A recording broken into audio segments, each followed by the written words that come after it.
பிரியமானவர்களே, இன்றைக்கு நீங்கள் பாருங்கள், அப்போஸ்தலர்களுடைய கைகளினாலே அடையாளங்களையும் அற்புதங்களையும் செய்த தேவன் இன்றும் ஜீவிக்கிறவராயிருக்கிறார்.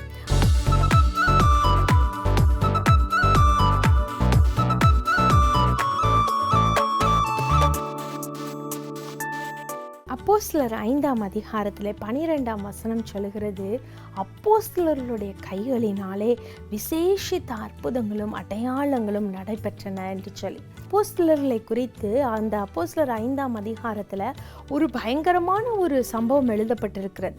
அனனியா சப்பீரால் என்று சொல்லுகின்றதான மக்கள் காணிக்கையிலே வஞ்சித்து விட்ட பொழுது, அங்கே பேதுருவினிடத்தில் வந்த பொழுது தீர்க்க தரிசனமாக பேதுரு சொல்லி அனனியாவும் சப்பீராலும் அந்த இடத்திலேயே அப்படியே மறித்து விழுகிறத அங்கே நம்ம பார்க்குறோம்.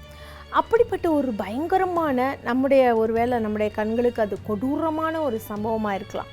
அதையெல்லாம் நடந்ததை பார்த்த ஜனங்கள் அவர்கள் பயப்பட மாட்ட செய்யல, ஆண்டவரையும் விசுவாசிக்கிறாங்க.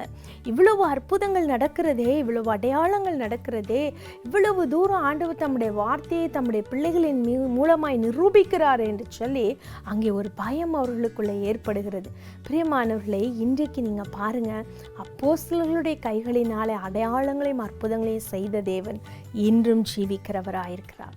அதே ஆண்டவரை தான் நம்ம தேடுகிறோம். அதே பரிசுத்தாவியானவர் தான் நமக்குள்ளே இருக்கிறார்.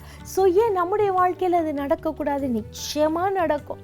நம்முடைய வாழ்க்கையில் நமக்கு விசுவாசம் இல்லை, நம்ம ஆண்டவர் அவ்வளவு தூரம் தேடுறதில்ல. அந்த சம்டைம்ஸ் நீங்கள் பார்த்தீங்கன்னா நம்முடைய ஃபெய்த் எப்படி இருக்குன்னா, ஆண்டவர் மேலேயும் இருக்கும், மற்ற காரியங்களிலும் இருக்கும். அப்படிப்பட்ட விசுவாசத்தை காட்டிலும் ஆண்டவரை முழுமையாக நம்ம பிடிப்போம். கர்த்தர் நிச்சயமாக எனக்கு இதை செய்வார், அற்புதங்களை செய்வார், அடையாளங்களை செய்வார் என்று முழுமையாய் நாம் விசுவாசிக்கும் பொழுது நம்முடைய வாழ்க்கையில் அற்புதங்களையும் அடையாளங்களையும் பார்க்கிறவர்களாய் மாறுகிறோம். ஏசாயா தீர்க்கதரிசி சொல்லுகிறான், நானும் என் பிள்ளைகளும் இந்த இஸ்ரவேல் ஜனங்களின் மத்தியிலே அற்புதங்களாகவும் அடையாளங்களாகவும் இருக்கிறோம் என்று சொல்றான். அப்படின்னா என்ன அர்த்தம்? Our life itself is a miracle. நீங்கள் எப்போ பார்த்தாலும் நான் ரொம்ப சோர்ந்து போய் யோசிக்கக்கூடாது, எனக்கெல்லாம் எங்கப்பா அற்புதம் நடந்திருக்கு, எனக்கெல்லாம் எங்கப்பா இது அடையாளம் நடந்திருக்கு. சின்ன சின்ன விஷயத்தை நீங்கள் யோசித்து பாருங்களேன், ஒரு அற்புதமாய் அது காணப்படும். சின்ன காரியத்தை யோசிங்களேன், அது ஒரு அடையாளமாய் காணப்படும். ஆண்டவரிடத்தில் நீங்கள் கெஞ்சும் பொழுது, ஜெபிக்கும் பொழுது ஆண்டவர் உங்களுக்கு ஒரு சமாதானத்தை கொடுக்குறாரே, அது ஒரு அற்புதம். நீங்கள் என்ன நடந்தாலும் சரி, தற்கொலை பண்ணி செத்து போகாமல் நீங்கள் ஜீவனோடு இருக்கிறீங்களே, அது ஒரு அற்புதம்.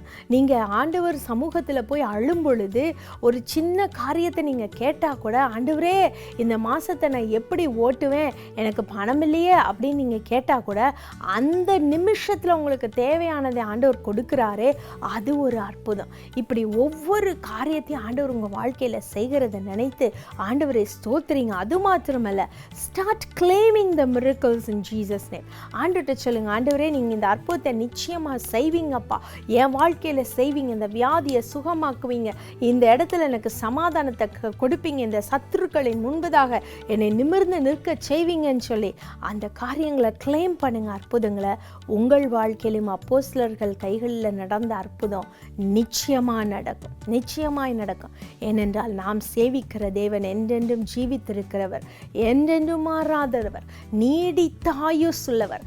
அவர் சொன்னால் சொன்னதே. ஜெபிப்போமா? ஆண்டவரே, அற்புதங்களை அடையாளங்களையும் பார்த்த அப்போஸ்தலர்களைப் போல எங்கள் கரங்களினாலும் உம்முடைய அற்புதங்களையும் அடையாளங்களையும் பார்க்க நீர் எங்களுக்கு கிருபை செய்வீராகப்பா. உம்முடைய பிள்ளைகளுக்கு கிருபை செய்வீராகப்பா. இயேசுவே, என்னுடைய வாழ்க்கையில் ஒரு அற்புதத்தை செய்யும். என்னை தொந்தரவு பண்ணுகிற, என்னை குட்டுகிற இந்த சாத்தானின் முள்ளிலிருந்து விடுதலையாக்கும் என்று ஜெபிக்கிற அருமையான சகோதரிக்கு ஒரு விடுதலையை நீங்கள் தாங்கப்பா. ஆண்டவரே, எனக்கு ஒவ்வொரு நாளும் உணவுக்கு பரிமாறுவதற்கு, சமைப்பதற்கு எனக்கு சரியான பணம் இல்லைன்னு ஒருத்தங்க ஜெபம் பண்ணிட்டு இருக்கீங்க. கர்த்தர் உங்களுக்கு அப்படிப்பட்ட ஒவ்வொரு நாளும் தேவைக்குரிய காரியங்களை சந்திப்பார், நிச்சயமாய் சந்திப்பார். கேரி தாற்று நீர் வற்றினாலும் சாரிபாத் ஒரு விதவையை ஆயத்தப்படுத்தி எலியாவை போஷித்த தேவன் உங்களையும் போஷிப்பார். அதிலே ஒரு அற்புதத்தை நீங்கள் காண்பீர்கள்.